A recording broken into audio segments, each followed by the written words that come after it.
No, it should be. Well, I'll hit start streaming.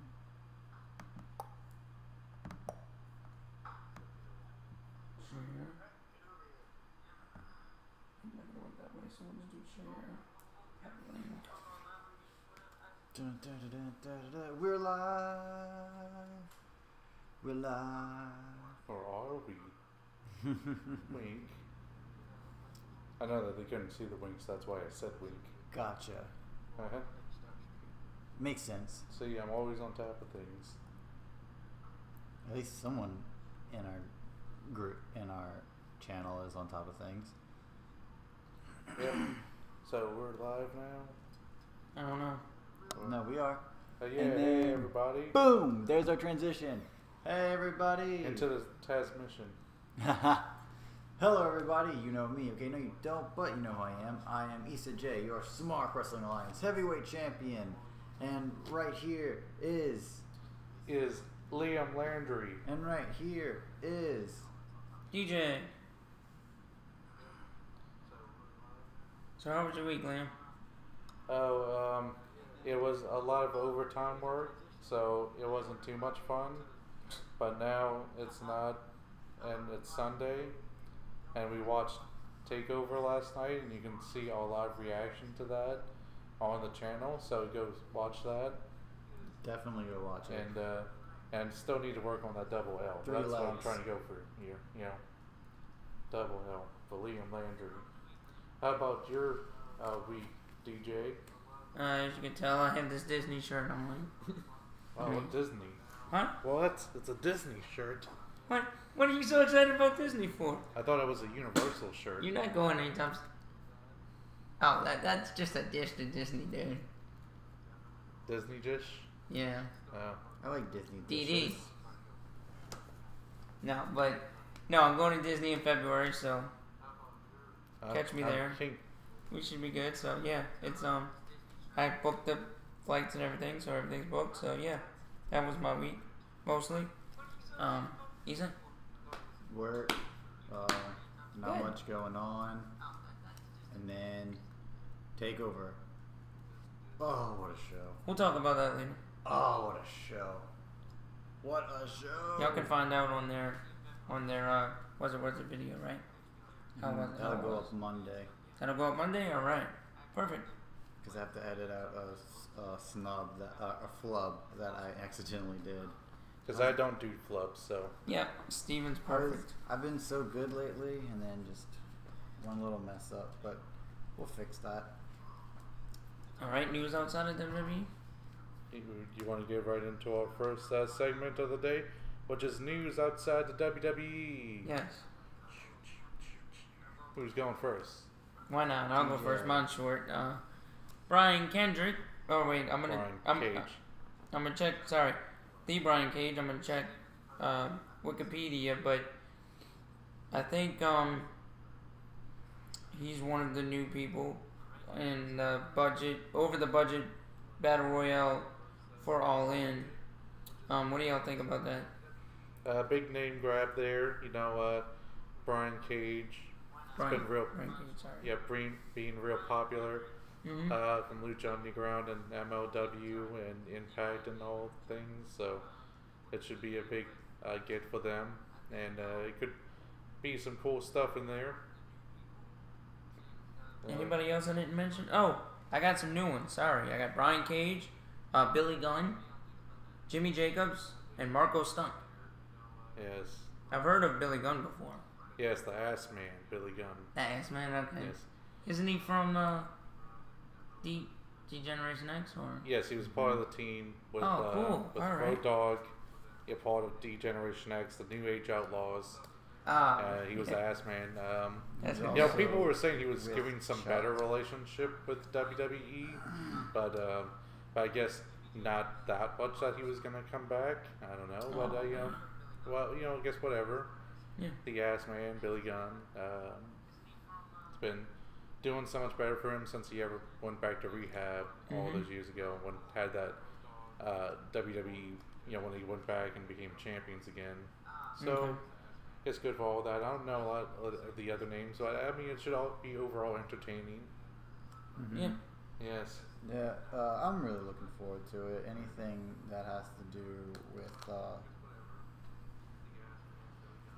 because they the call him All-In show, I'm looking forward to. And make sure they understand they call him Cage because he is a device. There's only 10 matches. A cage isn't a machine. Pay-per-view. No, it is not. I mean, 10 matches. I'd definitely call that a pretty stacked card right there. And you know they're all going to be good matches. So far, I believe the main event is actually going to be that 6-man tag match. Oh, really? Yes, with the Golden Elite versus team of Rey Mysterio, Rey Fenix, and Bandito. Bandito, yeah, yes. That sounds like a really good match. Apparently on Twitter, people were calling out the Young Bucks, saying that they said beforehand that they won't be in the main event, and now they're in the main event. And I think either Nick or Matt was saying no one else wanted to be in the main event because they felt it was too special. So that's why, I guess it was basically a group decision from everyone there to put that on last. Oh yeah, which one? The Young Bucks. 6-man tag match. Oh, okay. With the Young Bucks in it. And Rey Mysterio, Rey Fenix, That's and cool. Bandito. I'm looking forward to the whole thing, though. So, I really am. Who would like to go next? I guess I'll go next. All right. My news is New Japan related and connected to the G1, but that is because Tanahashi, the winner of the G1, he is putting his contract for the IWGP Heavyweight Champion on the line against Okada. Now, they haven't said which event that's going to be at, but it's probably going to be the next big event, and so it'll be an interesting thing. I think Tanahashi's still going to win it and keep retained, and so he can go there, but it should be a great match between the two. I believe it was start off because of the fact that he didn't beat Okada. They ended in a draw in the G1, so I think that was kind of the going around with saying, you couldn't beat me, you didn't beat me there, so it was kind of the setup for this storyline. Yeah. That pretty good storytelling there. Mm-hmm. Yes, along with that, we of course had, as you mentioned in the last week, Ishii versus Omega called out probably for the same event, and we also had now Cody Rhodes calling Juice Robinson out for a shot at the IWGP US Heavyweight Championship. Oh wow! Mm-hmm. If all of that is on the next card, can't wait to watch it and do a reaction to that, or if not a reaction, then a review to that. 100%. I really, really do enjoy New Japan stuff. They're just on another level. Like NXT could be there, but they don't have enough storylines going on at once. Whereas New Japan has the roster of WWE main roster, but better writers. So yeah, that is true. it's like the quality of wrestling of NXT, but the stacked amount of wrestlers of WWE main roster. It's like the best of both worlds, really. Yes, but with a better writer in I think they let them do more. Ghetto. The problem is they don't wrestle as much, so they can do more. They can do bigger stunts. Yeah, they can keep fresher. That's what makes it better too. That's the biggest thing in my opinion. So, what's your news? Alright, so ROH, Ring of Honor, for anyone who doesn't know, has been doing a UK tour called Reunited, or Honor Reunited, and they've had a few days, but you can also go with the full title, Honor Reunited Feels So Good. Cool. Alright, thank you. But they are finally in London. I'm pretty sure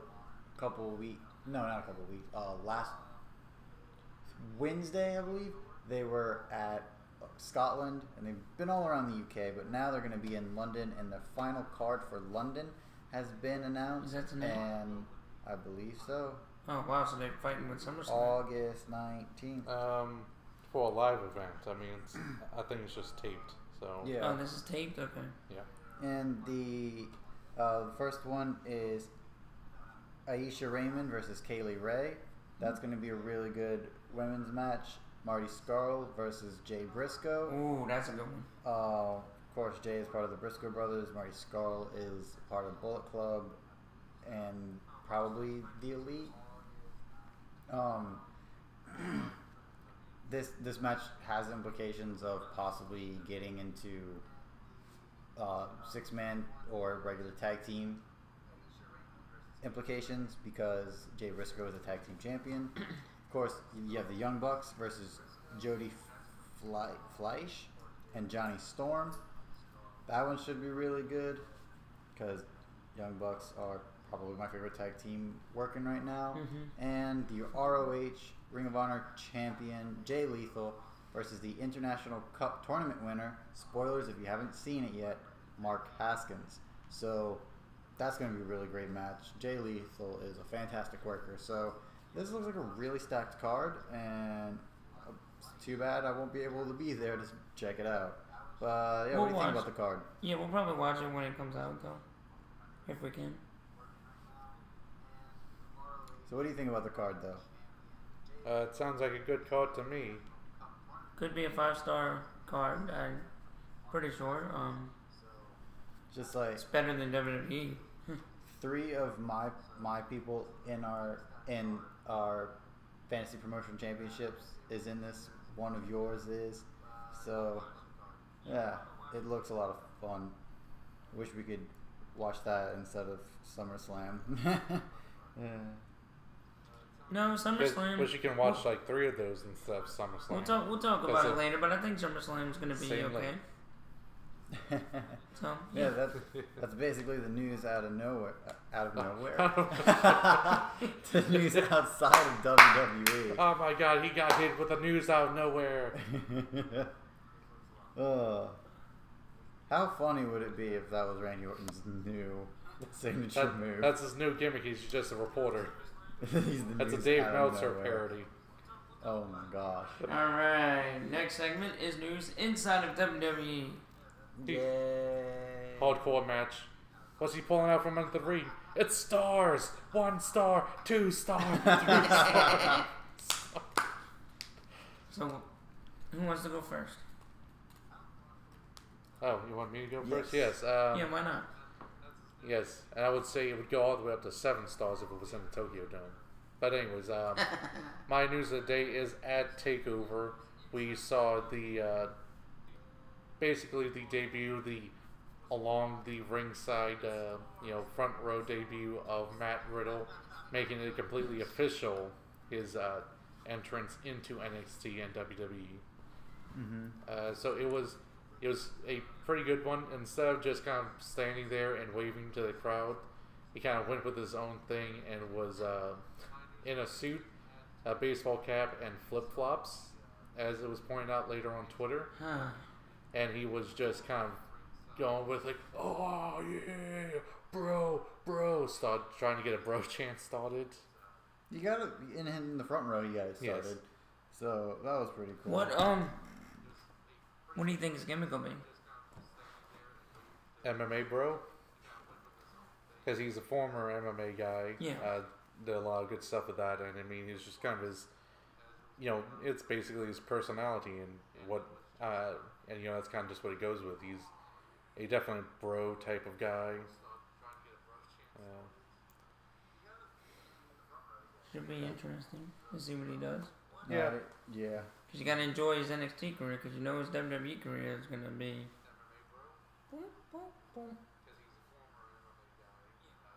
downhill.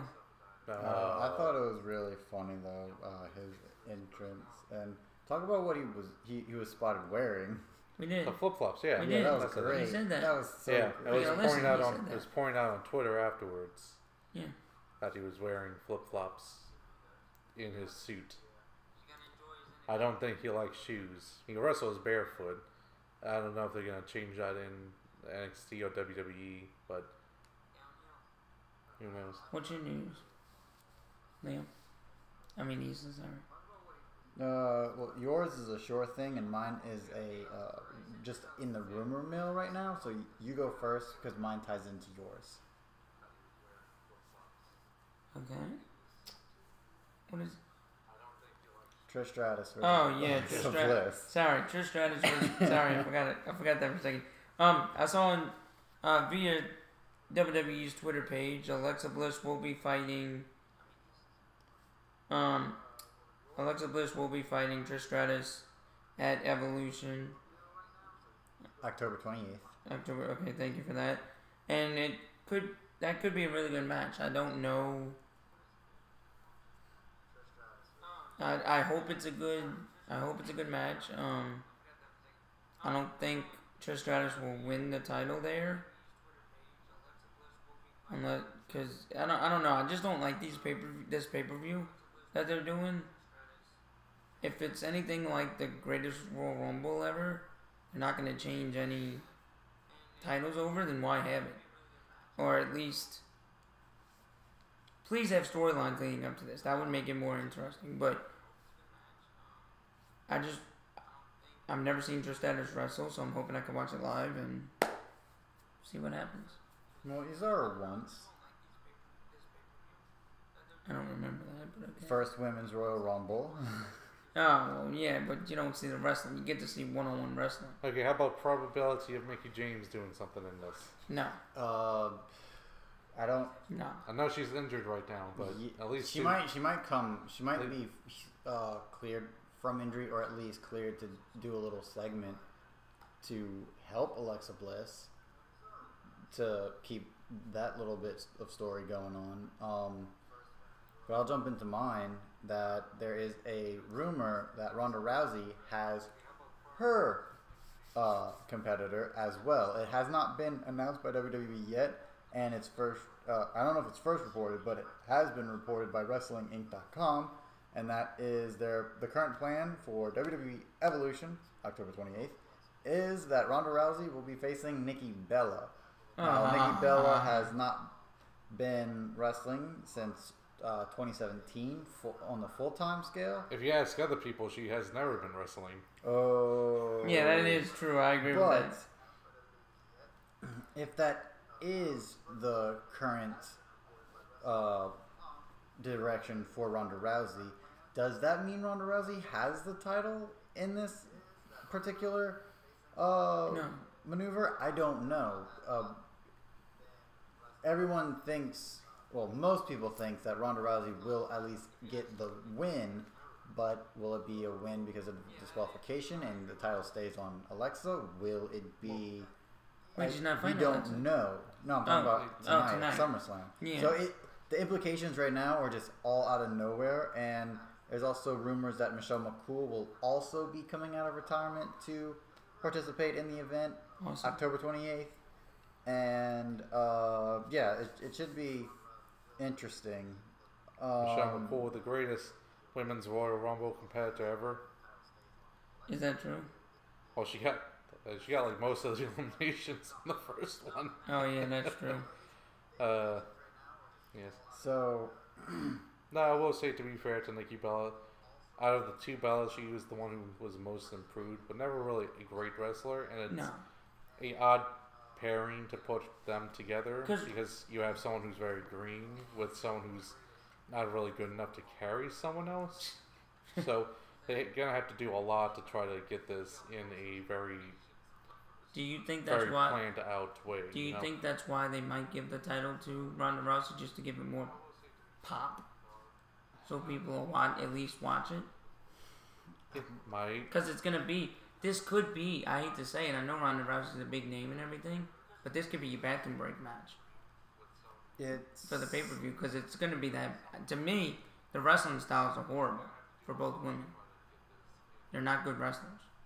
Well, the only reason why Ronda's still not at the level of a lot of people is because she does not have good ring awareness, and she, like Liam said, she's really green in the ring. That is true. So we have to make sure that people understand that this is still speculation, still rumors, so it hasn't been announced. But if this is the direction, I don't see how a title being involved really helps, because it's not really title worthy. Yeah, the longest running Diva champion was Nikki Bella, but that was only because the better wrestler, AJ Lee, married CM Punk, and it was all out of spite for her, which is stupid. So having the Raw Women's title involved in this makes absolutely no sense. It would make way more sense for Alexa Bliss to hold the title, and then Trish Stratus comes in and says, "You know what? I want that title. I want to just add on to my legacy," and that would give Alexa Bliss the stamp of approval that she needs to work with Trish as champion and retain. That is way more important than anything Nikki Bella can bring to the table, because not many people are true fans of Nikki Bella in the ring as they are as Trish Stratus, since Trish Stratus is all over the news right now in the wrestling community. Yeah, she is. But yeah, that's all the news that I can think of. There's no, I mean, Dean Ambrose is coming back, but we'll talk about that in our what do you think segment. I have a question for these two guys regarding Dean Ambrose, so we'll get to that later because that's pretty big news too. Was that Dean Ambrose? I thought that was Dean Jack Bros. Yeah. Oh, good one. Yeah. That's a good one. That's a good one. I do like his new style. Yeah, even though streamless, that's is saying how good it was. That's nice. Thank you. You got it. Now it's time to talk about the best segment / match of WWE this week. And yeah, there's a few times we went outside of WWE because it's actually the best segment of wrestling this week. Yes, we've officially changed it. Back when we first started, that's all we watched was WWE, so it was... Yeah. Well, so now it's the best segment in wrestling. Now we are free. We are just like Matt Hardy, we are Woken. I'm going to go... I'll go first on this one. I'm going to go with... there wasn't too much good wrestling on SmackDown this week that I watched. But... there was the contract signing with AJ Styles and Samoa Joe, and AJ Styles did say he wasn't going to let Samoa Joe get under his skin. Well, lo and behold, as we all know in contract signings, there is always a little fight going on, so... Or no, it wasn't contract signing because they already signed the contract. I'm sorry. But, you know, they were face-to-face, and he had to be restrained. AJ Styles had to be restrained. And I just thought that was pretty significant. It's... For me, this was a hard pick. I didn't really know. I went with Styles, I think. But, yeah, I did go with Styles. I just can't see Samoa Joe winning it yet, because I don't think he has enough of a wrestling style. And with AJ Styles being on the cover, I think they're just going to keep the title on him. At least until then. But I'll talk about that a little later, but this is going to be a weird match tonight. It's a contrast of a fast wrestler versus kind of a slow-paced submission-style wrestler. So I've been liking the storyline. They've been bashing each other a little bit. There's really nothing too exciting going on in SmackDown right now, so yeah, that's all I got. Y'all looking forward to this match? Are y'all looking forward to the next pay-per-view after Joe loses and he's in a mixed tag match on the pre-show? Really? That's the trajectory for people who go up against AJ Styles. Yeah. Let's not bring Rusev's pain and suffering into this right now. Let's be nice. We'll get to that at 4 o'clock. That's some great tweets though. So. Or 4:30. Mm-hmm. Yes. But yeah, mine is TakeOver Brooklyn 4 had 4 of the best matches of this weekend. The main roster's not going to top this. Let's be real, everybody. We had our dessert, and then after our dessert, Liam and I had more dessert. I had chocolate cake. I had almond. And it was, my gosh. So our favorite match was the same match, so I'm going to go for a different match. As of respect for Mr. Wednesday Night, Liam Landry. Yeah, I know what you're going with. So, mine was the tag team match between Undisputed Era, represented by Kyle O'Reilly and Roderick Strong, versus Mustache Mountain, represented by Trent Seven and Tyler Bate. From bell to bell, it was non-stop action. Only time you had moments of the wrestlers not moving was when it was time to set up a move and they took that moment to psych themselves up in order to do the move. Kept going back and forth, back and forth. Some of the greatest callbacks. It was callback city in this match without a doubt. Great stuff going back and forth. Trent Seven almost throwing in the towel, just holding on and then throwing it away, not throwing it in. Gets the nuclear tag as coined by Liam here. Oh, it was amazing. It was so bloody fantastic. And I love tag team wrestling. That is my forte. When it's good tag team wrestling, I'm all on board. So, oh my gosh, I absolutely love this match. And if it was not for what happened later in the night, this would have been my favorite match of the night. But dang, it was great. It's only my second favorite by just the smallest of margins. It could still be my favorite if I rewatch it and just I actually do want to rewatch it just to see everything again. Loved it. Absolutely loved it. Highly recommend it. Should go check that out if you have the opportunity to.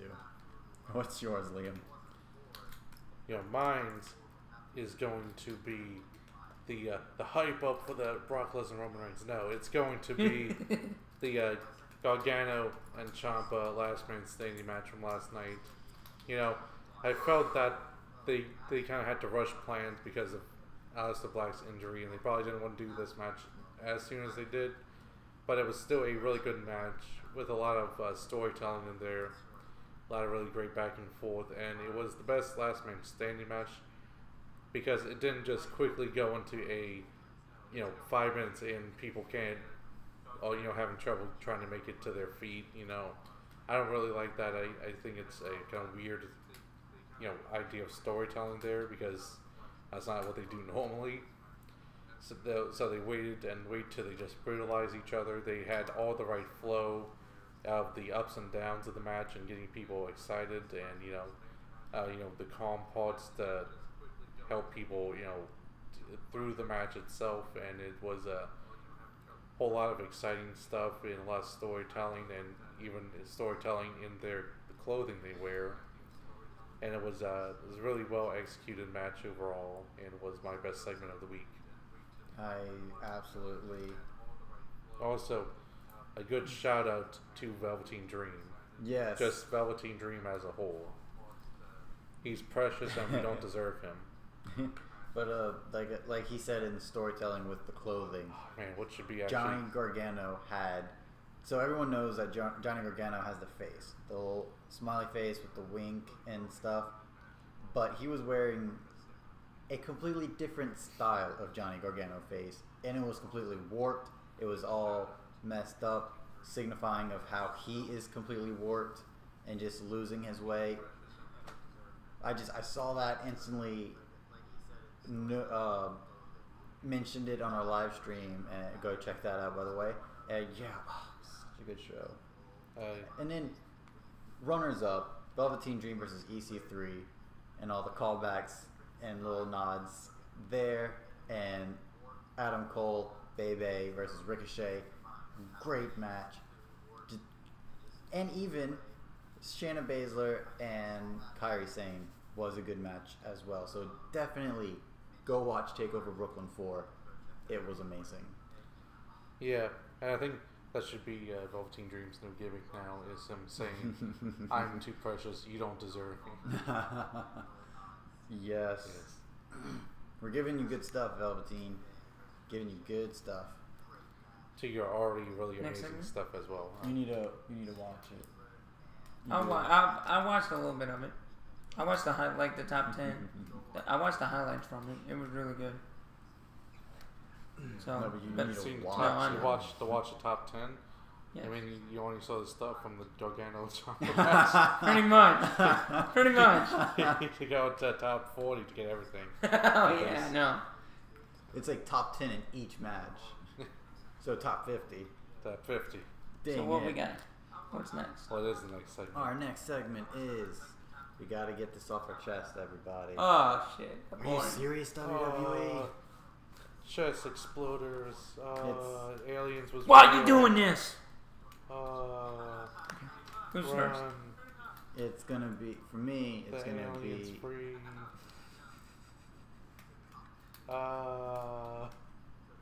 What? Oh my gosh! What's your rant? What's yours? My rant. Stop losing focus. Yeah. Coming from the guy talking about Alien and aliens. Come on now. Okay. My rant this week is just how just depressing your main roster product can be. As I'm looking at all the potential great storylines from all of the feuds and matches that you've given us, but New Day versus Bludgeon Brothers, they haven't even interacted at all for months. And the Bludgeon Brothers, all they did recently was take on local talent, and New Day is just jobbing out Sanity, who should not be jobbed out at all, by the way. It's like, what? I guess they're missing their key component, which is Nikki Cross. Then you have Braun Strowman and Kevin Owens, who they could have a really good feud, a really proper feud, but all it is bullying and being a scaredy cat and just, oh, I'm gonna chum up to these people over here. No, that betrays their character. It's making Braun Strowman look so stupid. It's so bloody annoying. The Raw Tag Team Champions not being on the main roster when they actually have a consistent storyline going on. What? Come on. They should not be on the pre-show. Bump SmackDown to the pre-show. Dang it. And then Well, what match would you put on poor the pre-show? Rusev, he SmackDown. got really screwed over. Like, Oh, the tag. with his Andrade Cien Almas versus Rusev by themselves is a great match, and they could have had a proper build. But then you throw Lana and Zelina Vega. No. What? Why did you do that? We don't need this. And of course, the bloody, oh, will Rusev Day finally split? Like, that's not good storytelling. Dang it. Dang it. It's just only a few. Like, for me, Miz, Bryan, Samoa Styles, and Samoa Styles ain't even a good feud, dude. Seth. You just said it was. You said you liked yeah, their okay, stuff. yeah, it was. And then Seth and Dolph. Like, those three are the best right now. And that's bloody sad. That is so bloody sad. And don't even get me started on the women's storylines. I don't want to. I'm having hopeful, heck no. I'm having a hopeful, optimistic feeling going in towards the SmackDown Women's Championship, but holy crap, we'll see. It's just That might be really good. That can be. oh man, it's just so frustrating that what you've done in order to get us from Money in the Bank to SummerSlam, or from WrestleMania to SummerSlam, and it's just a whole lot of nothing, and it sucks. All right. It really does suck. That's my rant. Alright, my rant's almost the same thing exactly. How many times have you seen New Day and Bludgeon Brothers? We know the Revival's not winning tonight. Actually, I might have picked the Revival, actually. You picked the rival, so you don't have to worry. Why, you don't think they're winning? But You didn't catch what I just said. Yeah, I did. Cause You picked the rival. Oh, the Revival, whatever you call it. They are the revival. You Revival. picked the rival. Stop. So I don't know. Shut you up. have some insight we never heard about. So No, but I don't know. It's just oh, You know why I don't want to do my Was It Worth It video anymore? Because for the past 2 weeks, okay, y'all have been doing the same thing with Charlotte and Becky to tag matches with them as a tag team. Do something different. I mean, I don't want to watch them in a tag match every week. I don't want to watch the Sanity lose to the New Day. If Sanity was losing to somebody else, then yeah, great, fine. You know, make Sanity look good with losing, and maybe they'll get pissed enough eventually.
Okay. She's doing a real good job there, number one women on the mic, or you won number one overall, and a really great character. Just leave her alone, She's doing good and stuff, and stop complaining. There's worse people on the roster, and she's in the position because she's really over and gets a lot of pops. And it's just ask the other ones to be in better or something. Not to actually insult anyone. I like a lot of the women on the roster, but just leave Alexa Bliss alone. She never hurt anybody. Yeah, so. She's a really safe worker. I agree with that. Alright, so what's our next category? Category? Look at your week. Book it yourself. Yeah, book it yourself. Go book yourself. I'd book myself in a feud with Elias, and it'd be who has the best hair match. Okay, book it ourselves. Whoever loses has to cut their hair. Oh! Then I'd win, so. Huh? I'd win, so. The main event of SummerSlam, Roman versus Brock Lesnar. We have a run-in, a cash-in, but it's not the Money in the Bank. It's not the Monster in the Bank. It's the purple Money in the Bank. Velveteen Dream somehow has a briefcase. No one knows what's for, but he cashes it in. The ref's like, does he really have a briefcase? No, he'll make a new one just for this, as he makes his debut to cash in and win the Universal title, and then take it back to NXT, the A show. That would be funny as heck. That would be so bloody funny. Oh, it's not gonna happen, unfortunately. No, of course not. Yeah, since SummerSlam is tonight, let's book some SummerSlam stuff. Book who wins and what happens the Raw or SmackDown after SummerSlam. And a real book. Brock Lesnar and... That was a real booking. That was funny. That's what I want to happen. Yeah. Brock Lesnar and Paul Heyman break up. I didn't know they were dating. You didn't see their pics together? I didn't. Oh, wow. Yeah, no, you're missing a lot. They get some raunchy stuff online. I'll tell you what. I don't follow either one on Twitter, so I missed them all. No one knows what in the world Paul Heyman said. Try looking up. Apparently, no one who watches Raw speaks Samoan. But I think, who knows, it could be play along with this, you know. Mm-hmm. And maybe they're going to betray Brock Lesnar in something. That could be pretty good. Make Roman a Paul Heyman guy. Really? And yeah, wow. yeah. I would have to say, I'll end up booking. Because Roman is pretty big. If you want a good book to try to do, Balor versus Corbin, make it matter. How do you book that to make people care? That's going to be the worst match of the night. Baron Corbin comes out first. And you're like, oh, okay. Baron Corbin's out. Blah, blah, blah, blah, blah, blah. He's in there. He's like, come on. Out of nowhere, you just see smoke coming in. And I was like, what? Smoke? And then it's Demon Balor. That's how you make people care about that. And then it's I wish you were right. I am sick and tired of your foolishness, Baron. And just Demon Balor's him from bell to bell. Obviously, Demon Balor wins. Match over. Make it a squash match. Just so we could get that over with. People would care. Like, if Demon Balor comes out, people will care. That's what I would book. 100%. Also, do best of both worlds for Finn Balor. You know, not only have Demon Finn Balor, but also bring in the Balor for everyone by having him escorted by a group of LGBT demons that are also crawling along wrong with them. So you get the best of both worlds. You get the Balor for everyone and Demon Balor. Wait, Demon Balor is all rainbow? Sure. He's a rainbow demon. They're less likely to get sued by Marvel from that. Yeah, you're right. Or Sony. Yes. You know, actually, Hulk Hogan, they had to put a Marvel watermark on his merchandise because of the Hulk reference. Really? Uh-huh. That's ridiculous. Yeah. So you probably think why we don't see the demon anymore. It's a little more on the nose than that. Yeah. Yeah. But he always has new and different designs. It's not just a straight rip off of Venom.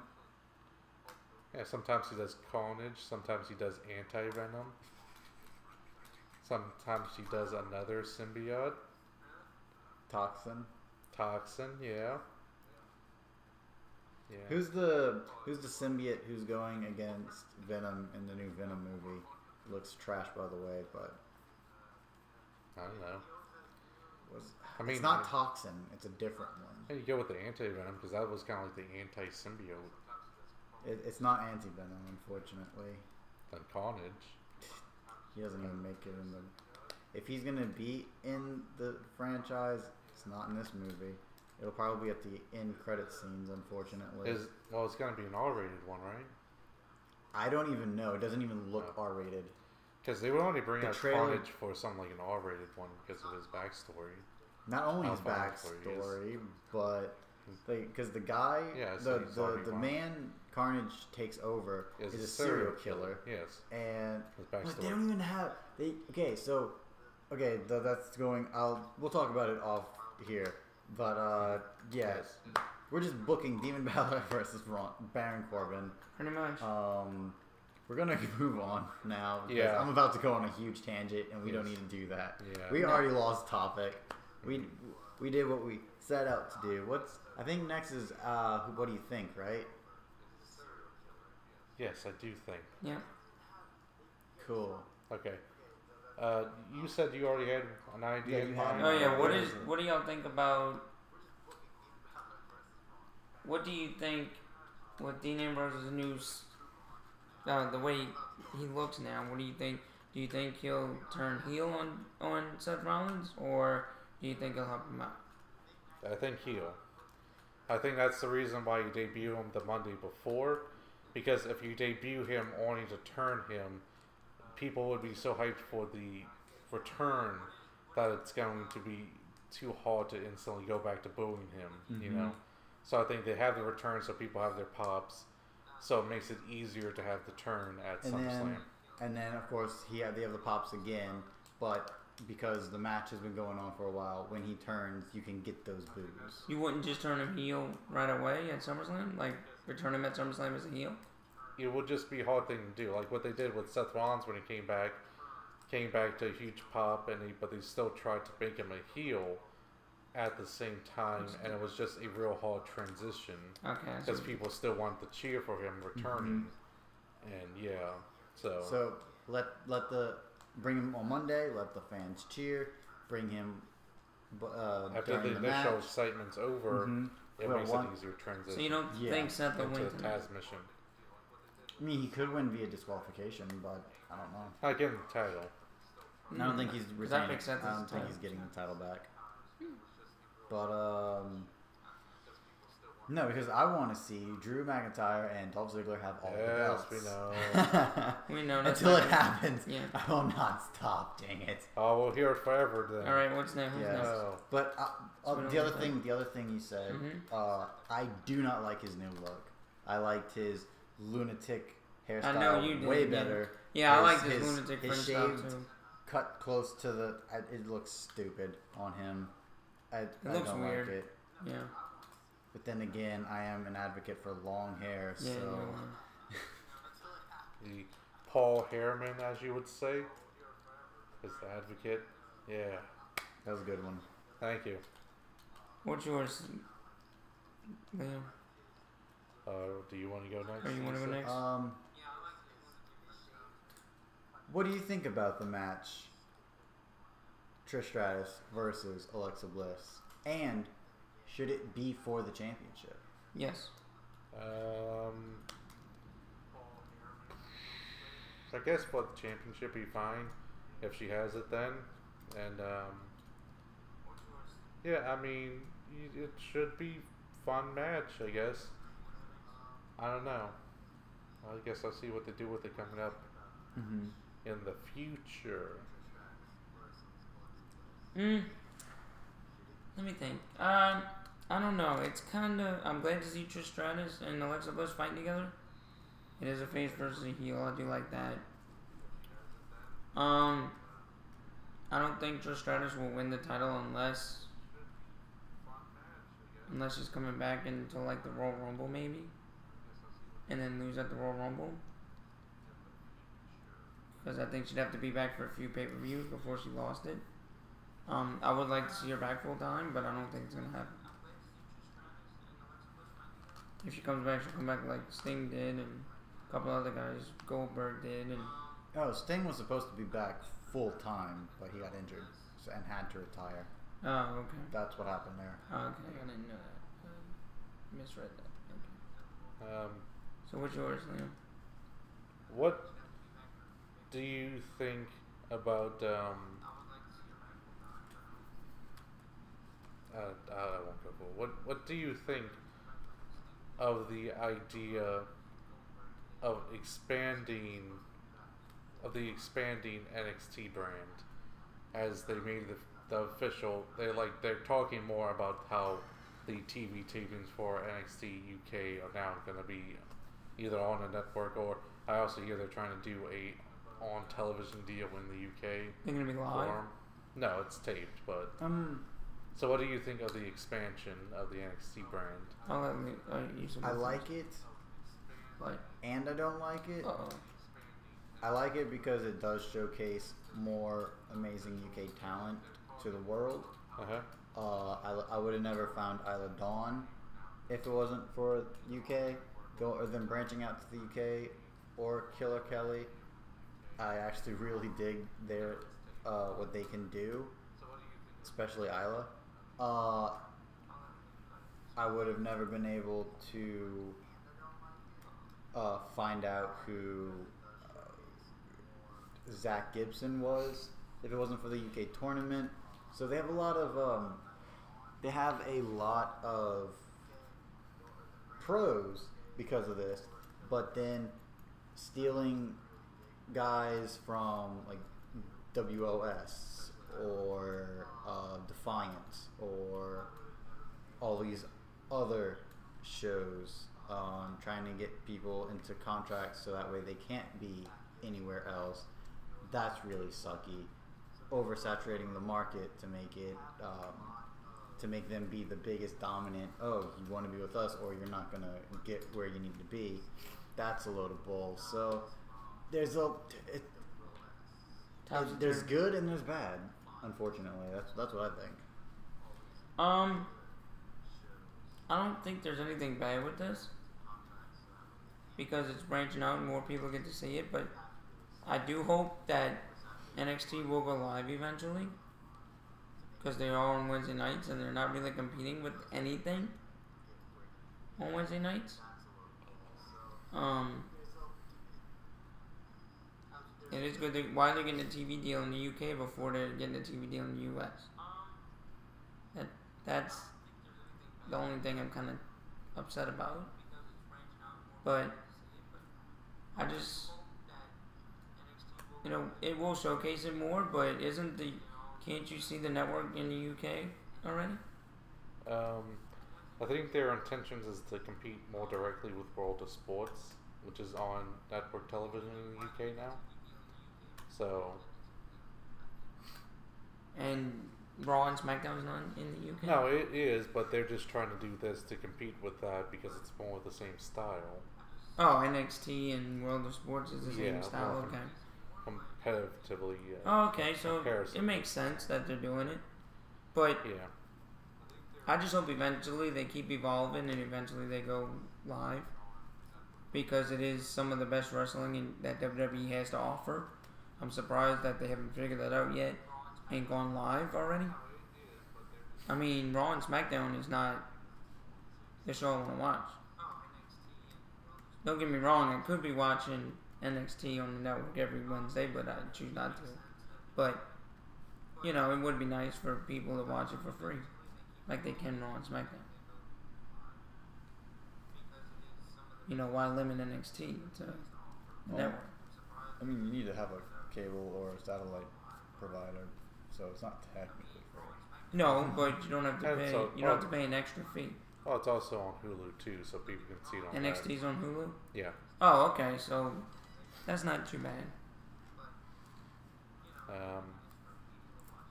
Okay, what's the next segment? Mailbag. Mail time. Woo! Makes me want to wag my tail and everything. Woo, yeah. It's mail. Wow. You pulled out a Blue's Clues reference there. Hey, last night I pulled out a Dora the Explorer reference. True. Pulling out all these references. Yes. Alright, what's next? Any questions? Oh, there's been a few. I hear one in the distance. And the question is Velveteen Dream the most charismatic character in wrestling today, or is he the most charismatic wrestler in wrestling history? Not in history. I think today, yes. It's hard to say in history. Because you did have Stone Cold with his beard thing. What do you mean charismatic? Just that overall charisma, you know. Like he's because of that question. Thinking about it in a looking at all these people kind of point of view, like he is up there with Hulk Hogan, Macho Man. I can't say that yet. Ultimate Warrior. But I haven't been watching his stuff. No, but I saw him. I've seen enough of his stuff. But I can't say that till he goes to the main roster. Because there have been guys in the main roster that have done. What was it? I will never. If you compare him to Hulk. Chicago 2. He wore Hulkamania style stuff. He did the whole Hulkster. Yes, he's already up there with the Hulk. No. Hulk's been up there. That's too quick. At least he's not going to have any problems with the N-word. What if he doesn't? Hey, what if he doesn't win the title?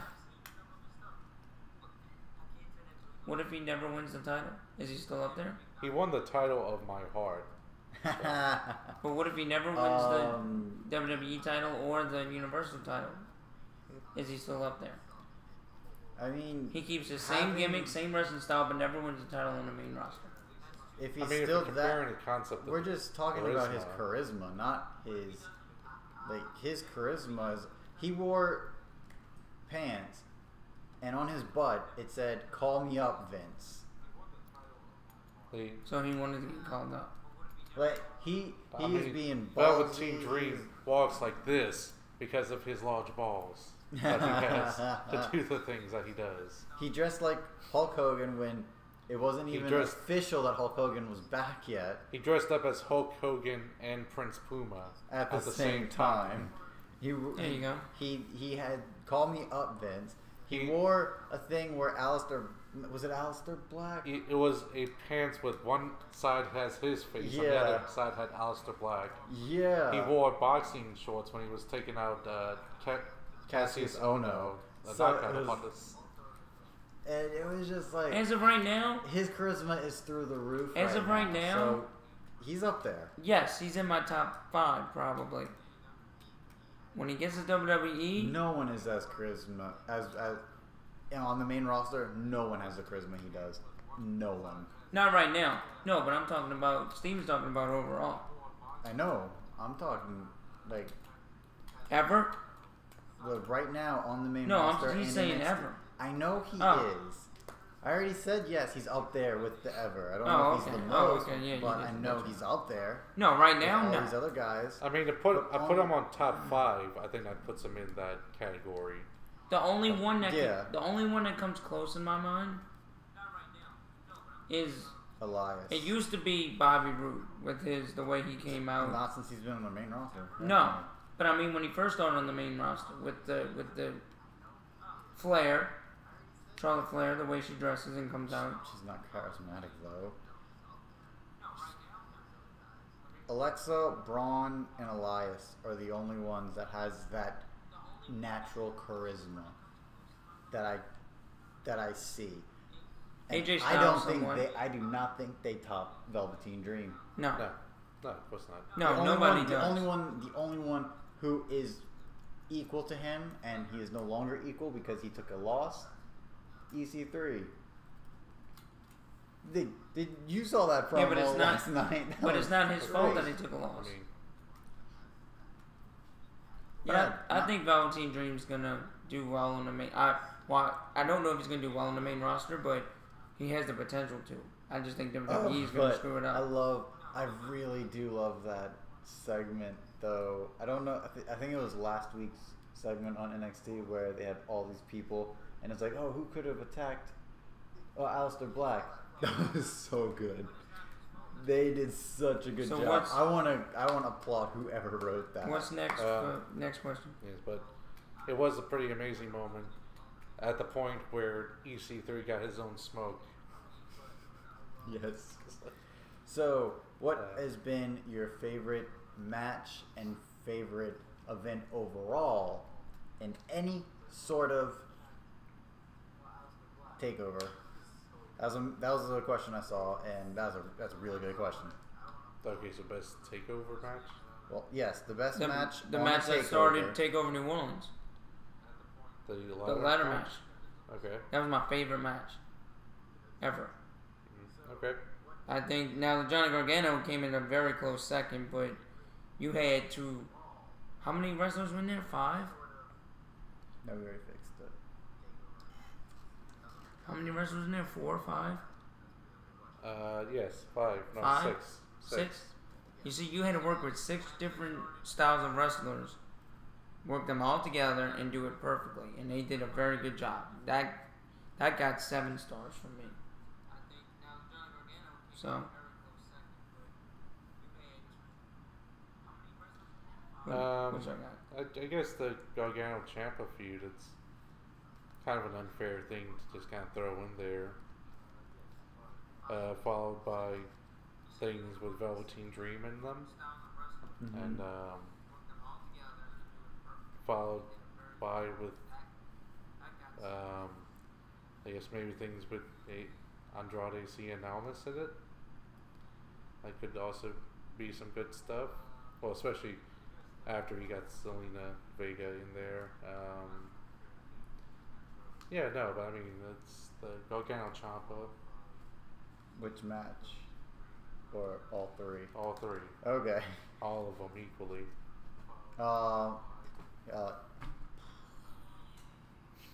He just had to steal my match, but actually, no. I really, really loved Undisputed Era versus Birch and Orkin. I thought that was such a good match, and Undisputed Era versus Mustache Mountain, thought that was a really great match on the takeovers. So I really like those. Overall, I would have to say this past one, Brooklyn 4 was my favorite because it was the best paced, in my opinion, with the best matches from start to finish. New Orleans is a close second, though. Sasha Banks and Bayley for the Iron Woman match. Yeah, that was a really good match, too. Yes, really great. She made a little girl cry. Mamma mia. Here we go. Or when Asuka passed out Bayley. Something. Already, though, NXT has had 2 Japanese women be champion. I'm pretty sure throughout the entirety, the only Asian champion was Gail Kim, and that was only for like a month or 2, which is bull, because Gail Kim is perfect. Yes, I mean, let's not remember the most well-booked Asian wrestler from Japan to ever go into WWE was Lord Tensai. Only for a little while, though. And he was white. He was very white. Now he's just a trainer. But, yeah, really good stuff. Really good stuff on the takeovers. Any more questions? Okay, question. I'm hearing from the back. What do you think about the culture of looks that kind of plagues the main roster, where it's a very fixation on looks over character or even in-ring work, and what that does to the wrestlers? It's a problem. You see a lot of reports of women who in the indies never had to enhance their figures or worry about their weight or anything like that, to the point of being very self-conscious once they hit the WWE main roster, just to make it, having things like potential ruptures and implants, or even having to get implants and be out for a while. And it's upsetting, because the natural body is the best body, in my humble opinion. And yeah, you can work out and bringing all that. You can work out naturally. You can work out naturally and get a naturally good-looking body that doesn't have like all of the filth inside, the Sami Zayn would never be on main roster if this was in the 1990s right now, or at least he wouldn't be in Why you say spotlights. Because look at who was. Yeah, a lot of the 80s and 90s, they loved the idea of big sweaty men, which created a big steroids craze, you know. Mm-hmm. And then, and even look at what does to the men. I mean, I think someone like Killian Dane moving to a singlet, you know, it's not, you know.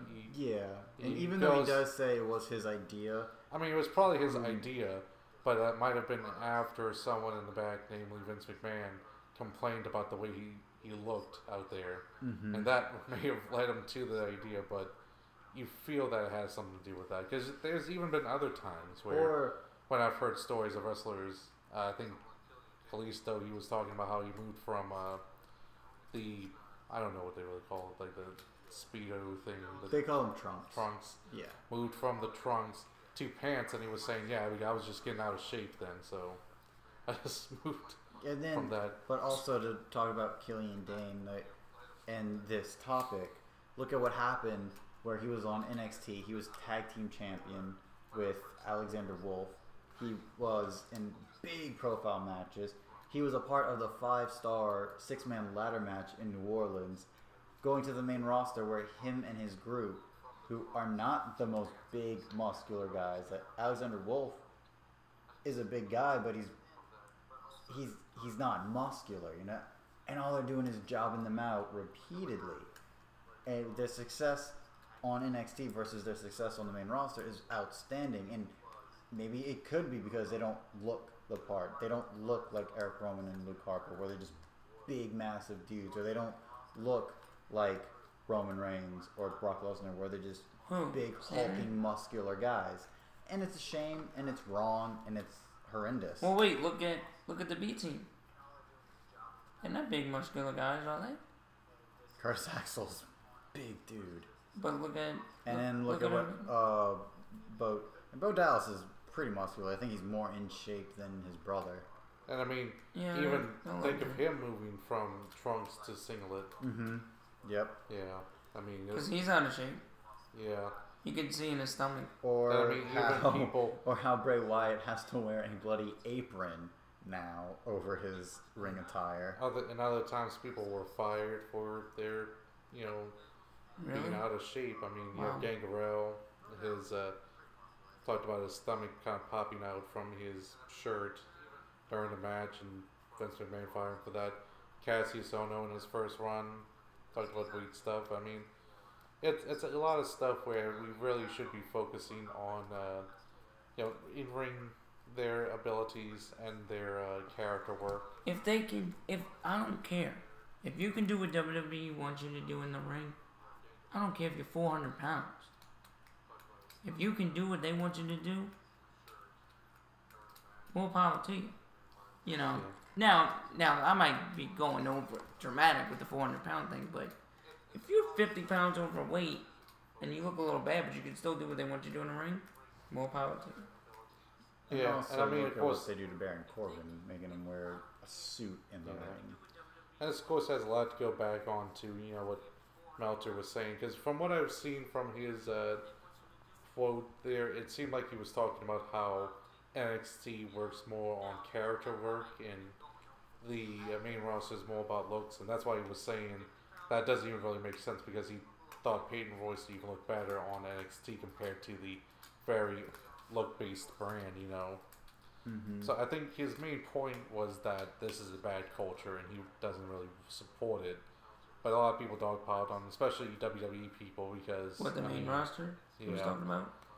Because, I mean, you know, they don't like that Meltzer is, number one, a guy who, you know, works with the leaks and stuff, and also probably because he doesn't like WWE and criticizes them a lot. So, because I mean, the company, like I said, that has fired people for being out of shape before, is now talking about body shaming, you know, or the people who worked on the show that was there as a propaganda tool for a country that treats women like second-class citizens and kills gay people is now going to talk about morality pleas of someone saying that he thought a woman looked better before her implants. It's kind of ridiculous. I mean, 100%. just look at the champions right now. They're all big, except for maybe AJ Styles. Yeah. AJ Styles is like the smallest one, and he's not that small. Well, they're all muscular. If you're not muscular, you're not winning a title. Yeah. Sami Zayn was lucky to win a title. Has he? He won the U.S. title, I think. Huh? Yeah, I think he won a mid-card title before. But I don't even remember that. But I think he there's did. not many people who weren't muscular and won a title. Also, wasn't a lot of women who didn't have larger breasts and win titles either. That was kind of a rare occurrence. Yeah, because Nikki was the only one that won a title out of the two Bella twins. Yeah. You were talking about that last night. Mm-hmm. It seemed like that. Who was talking about that? Ethan? Yeah. Mm-hmm. Oh, okay, yeah. I mean, it's a shame that I can go to a lower brand, NXT, and do more there than I can in. Yes, we don't need want to harp to on that. focus on the looks of people. We just want to focus on their in-ring ability, and I mean, and even other times like people like going back bashing Meltzer, they don't bash someone like Jim Cornette who complained that Kevin Owens is too fat to be in wrestling. What? Yeah, he said that back when Kevin Owens was working for him in ROH, and also talked about Cassius Ohno not being too fat, or when Vampiro was talking about how Pentagon Jr. was putting on too much weight, or even I remember one clip from Jim Ross that was on not WWE TV because it was MTV, it was on Tough Enough. He was saying in one of the tryouts, we don't want anyone who jiggles when they move, like they're belly fat. It's Okay, like when they were doing their runs, he was like, you have belly fat. You have a little bit of that. Ethan? No. I mean, he's a skinny guy. No, not yeah. No, That's you don't. muscle. Okay. But yeah. I mean, when it comes to that, it's like I don't remember anyone hopping on Jim Ross, Mm-hmm. a guy who was he was in creative. He was the guy who would hire people talking about body shaming on a TV show. That's just ridiculous. That's like if Jerry Lawler did the same thing. Yeah, I mean it's. So I think That's like if Fatu or Yokozuna was like, we don't want anybody who jiggles. Like, Yeah. have you looked in the mirror, dude? And I mean, and when that is, it's like you only will get fat people. Kevin Owens is kind of a side note, but you want to get bigger, out of shape people like that. You know, if it is under the regards of them being a monster heel and being a big heel, even when it's in the women's, like with Kama or Nia Jax. Nia Jax is one that's way over, right. They're not gonna just bring them in. They would either that or like a lot of people point out, it's like the people from WWE complain. It's like you've just pretty recently had James Ellsworth on and mocked him constantly for his looks. Oh yeah. And had faces, the good guys mock him for his looks, and it's like you're not really in a good place there. Yeah, still true. What WWE is just, what are they doing? I don't So know. let's not care about looks. Let's care about abilities and in-ring work and characters. Character work. And Now, mic if you're work. way over, if you're like supposed to be in the middle and you're way over to one side, then yeah, I can understand that. But I mean, if you can't do it, then you can't do it, and that's the problem. But if you can still do it, then you know it doesn't matter what you look like. Yeah, I don't even want to see War Raiders go into the main roster because they're gonna get shafted too. anybody. They're gonna be like you mentioned in our live stream. Oh, what do you think of one of those guys wearing a singlet? It's like, no, that's bad idea. Yeah. But yeah, I guess the last question for the mailbag that I've ever heard is, what is your favorite finisher on WWE right now? And it could be submission or pin based. It was the curb stomp. Is that still there? Why do you keep stealing my stuff? You know I'm the biggest fan of the curb stomp. That is his gimmick now. He is the thief. Oh my god. He stole it. No, I won't go. No, but you can still agree with me. But I do like the curb stomp. But the one is the best one. The one I did like. It's Chris Jericho with his walls. That's my favorite submission. The Walls of Jericho? The Walls of Jericho. I like the Lion Tamer better. Clearly, what's the Lion Tamer? It's Chris Jericho does it. It's but close to now the Walls of Jericho, but he puts them up higher and he puts his foot on the guy's neck. On the back of their neck. Oh, yeah. I would love to see that. That sounds pretty cool. It's difficult for him to do it for someone who's too tall. That's why he stopped doing it. Because it worked when he was doing it with cruiserweights, but who knows? Maybe he'll bring it back into New Japan and call it the Young Lion Tamers. He did do that against Kenny Omega in their no DQ match. But the spear, when Edge did it, because Edge was the best at it, and then the submission. Who was it that did a spear recently where it was just like, what the? Oh, that was Moose. Yeah. Oh, Moose's spear was good.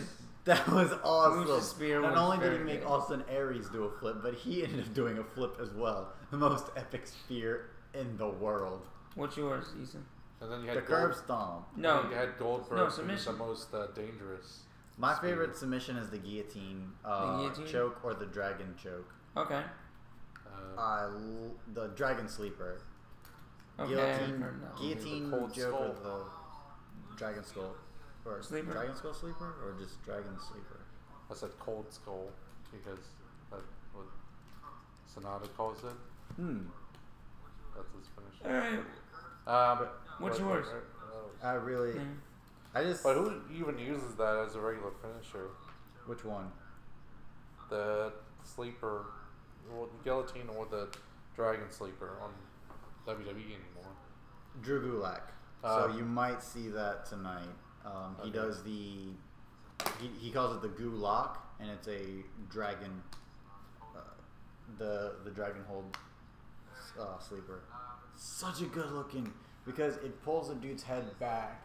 And it's so good looking. It's so bloody good.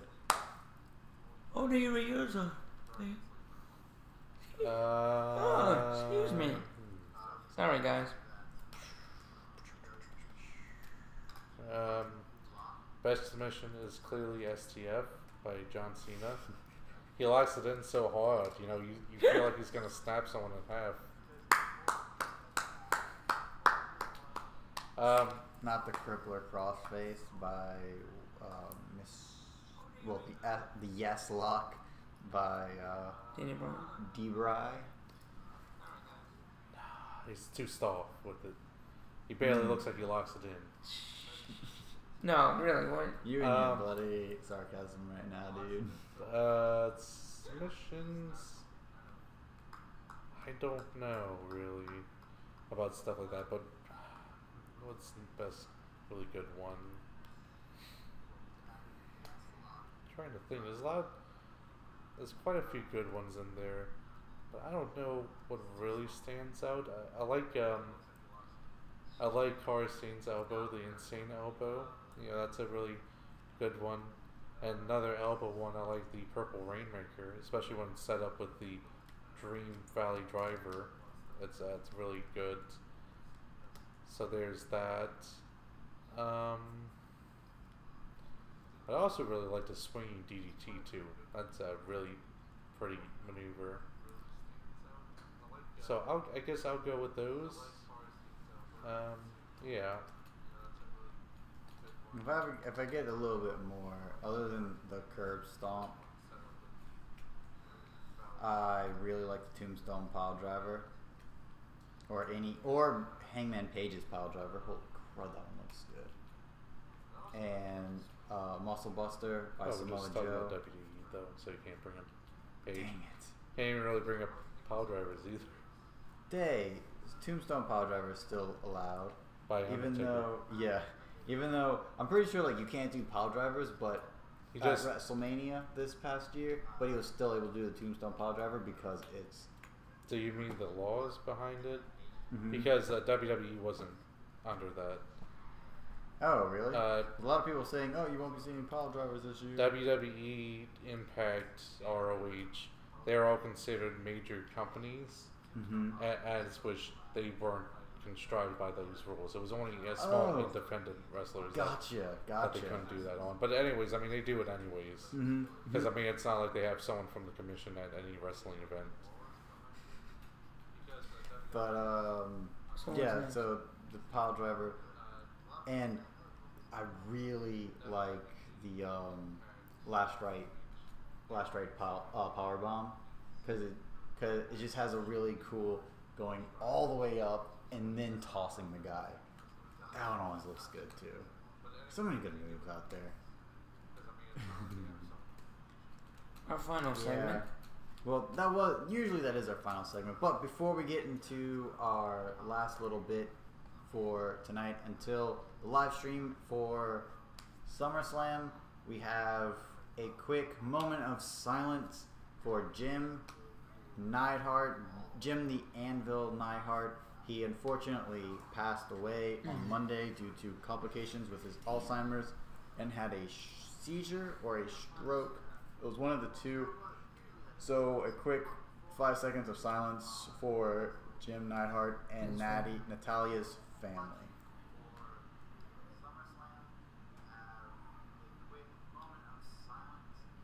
All right. Anything you want to say about Jim Neidhart? Was that right? What? No, it's Jim. Jim the Anvil Neidhart. Okay, I don't know who that was. Natalia Neidhart's father. Oh, okay. Tag team with Bret Hart, part of the Hart Foundation. Okay. No, did not know that. Married to one of Bret Hart's sisters. Big family there. Bret actually has like 6 other brothers and sisters. Anything you got on him? You know, I don't have anything. it's a big loss there. You know, he was everyone has said that he was a very fun guy, and everyone loved him backstage because of his good personality and everything. It sucks the way he went.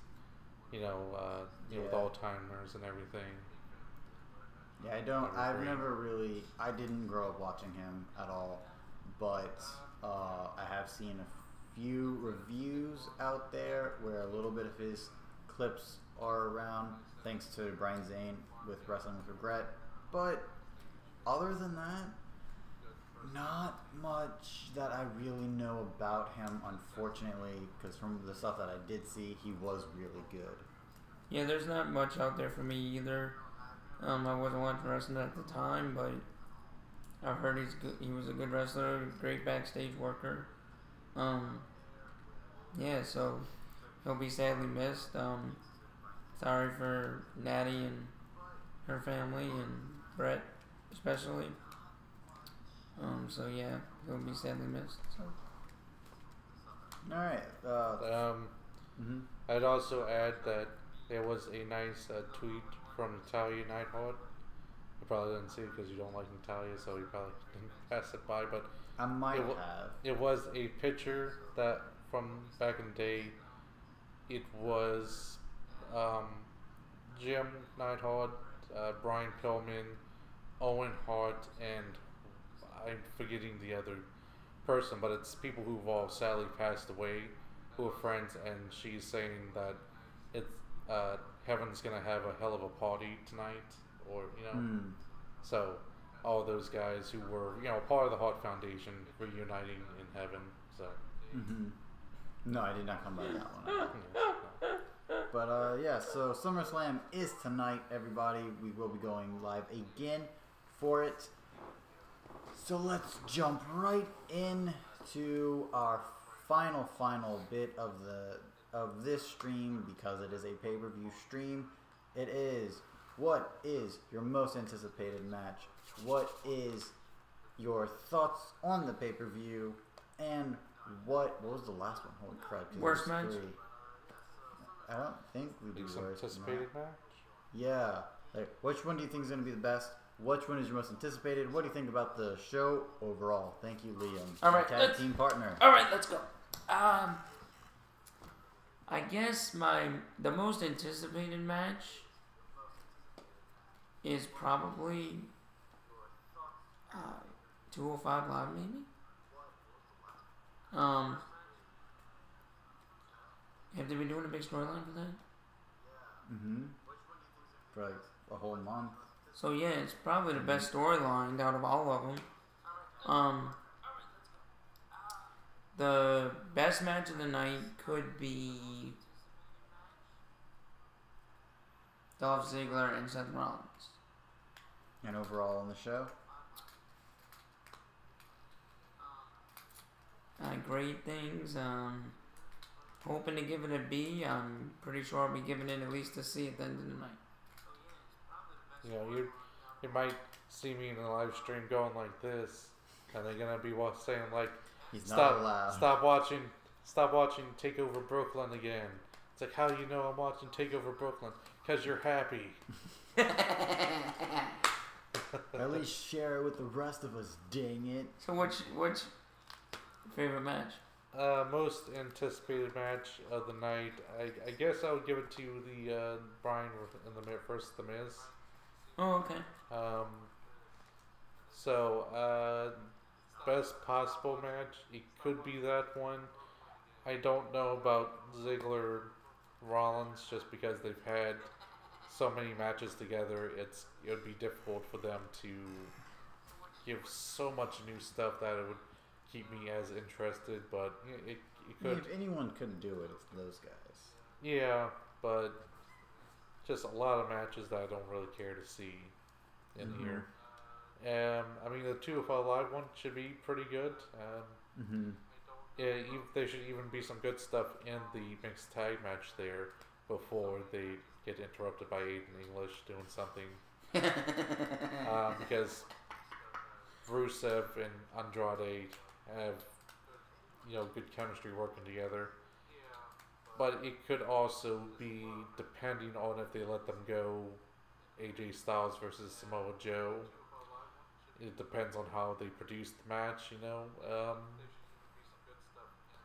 So yeah, this could be a few good ones. Yeah, and overall, I think it's going to be a long ride. Yeah. They go to 11? I mean, they should probably change this to the biggest road trip of the summer, because that's what it feels like. You're right. That's like, yeah, my most anticipated. It's like a road trip where you pass by Disney World and like Sea World, and then you end up going to a ditch. That's the destination. My most. And Vince McMahon's just like out there saying, "It's like, here we are, Vince. It's a ditch. It's Suplex City." No. Alright. But my most anticipated match of the night is probably Daniel Bryan and The Miz. So anticipated you can't even remember. Yeah, I was gonna try to say his real name, but then I was like, wait, Daniel is his last name, so I'm already screwing this up. Brian Danielson versus Mike Mazzara. Yeah. There you go. Zanin, yep. Yeah. There you go. Good job. I do kind of want to see what they can do with Dean Ambrose in the corner, with Seth and Dolph, with Drew McIntyre in the other corner. I heard someone on one of the YouTubes saying that it's going to turn on them and make the triple Ds. I heard that too. Yes. And then one of the things I am anticipating is if Shayna, since we did see two, actually we saw all three at TakeOver because Ronda was there too. Yeah. Mm-hmm. We saw all three of them there, rooting on Shayna. Wow, I'm anticipating to see if Shayna is there rooting for Ronda to see if any shenanigans happens there. That's an interesting thing. On WWE's Instagram page, they put up a picture of Shayna with the other two horsewomen consoling her, but Ronda wasn't there. Ooh. Also, backstage, going up to the ramp, the other two were there with her. Ronda, we didn't even see her until the match. Hey, and then we were wrong. They only showed them once. Yeah. In the beginning. That's great restraint. Yeah. Dang it, why can't we have NXT production all the time, even on the main roster? Like, what the heck? Like Cameron Dunn's like, at least, what are you talking about? It's like, you gotta, like, we went back to John Cena 20 times. I know, it sucked. What are you talking about? I was hoping to get it to 35. Thank you, John Cena, for running away. But, best match of the night, like Liam said. But to be fair to John Cena, he did in there say, "Don't look at me, look at me." Yeah. So he's not. He actually became a real fan. Yeah. But yeah, totally. Probably like Liam said, if they're allowed to go, AJ versus AJ and Shinsuke, their last match they were allowed to go. So maybe AJ versus Samoa Joe. Also, a sleeper that no one's really talking about that could potentially be a good match. Shinsuke Nakamura versus Jeff Hardy. That one could be really good. And Jason Jordan returning. What? I'm just kidding. And yeah, the Cruiserweights.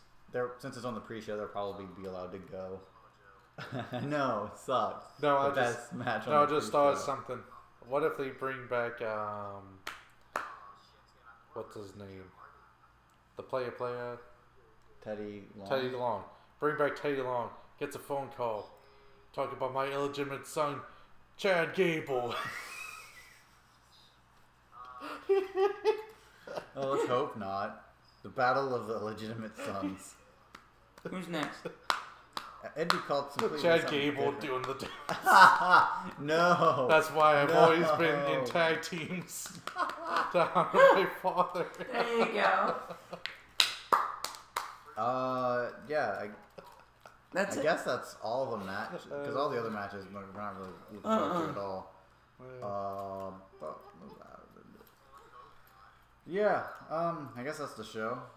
Join us again when we go live for SummerSlam. Thank you guys so much for watching. Please give us those sexy, sexy likes. And the unsexy ones. Don't forget to share to all of your friends. And your enemies. If you like what we do, please hit that subscribe button so that way you are a part of the Smarky family. And then hit the notification bell. Why do they do that, DJ? So they know when we go live for all pay-per-views, non-WWE and WWE. And The also only pay-per-view we refuse to go live for is WrestleMania. No, we'll go live for that too. Nah, probably not. I will. It's too much. But we do go live every Sunday from 1 to whenever Eastern. I mean Central Standard Time. Sorry, 1 p.m. Central Time. So, yeah. Yeah, and you also get notified when our videos come up. Yep. And whenever we have anything special coming up, you can follow me on Twitter at ECJ_STP. Follow me on Twitter at Liam_SWA. Oh wait, I made it to the 21st century! You can follow me on at DJC_SEL for our Sports Enthusiast League. So, don't change the channel. He got one? Don't change the channel because you are on the right channel. I thought you created it. That was the biggest pop he's ever had. I thought you created it. No, it'd be more comical if I did. Oh yeah, that's true. Hey, shut up! It would have the most embarrassing picture I've had of DJ on there. Well, You still got the train with the Barney? Yeah, of course I do. That is not going on there. I'm sorry. And now you mention it, it's got to go on there. No. But yeah, guys, thanks again so much for watching. Until next time, it will be awesome. See y'all later. Hey, do you want to make the pick?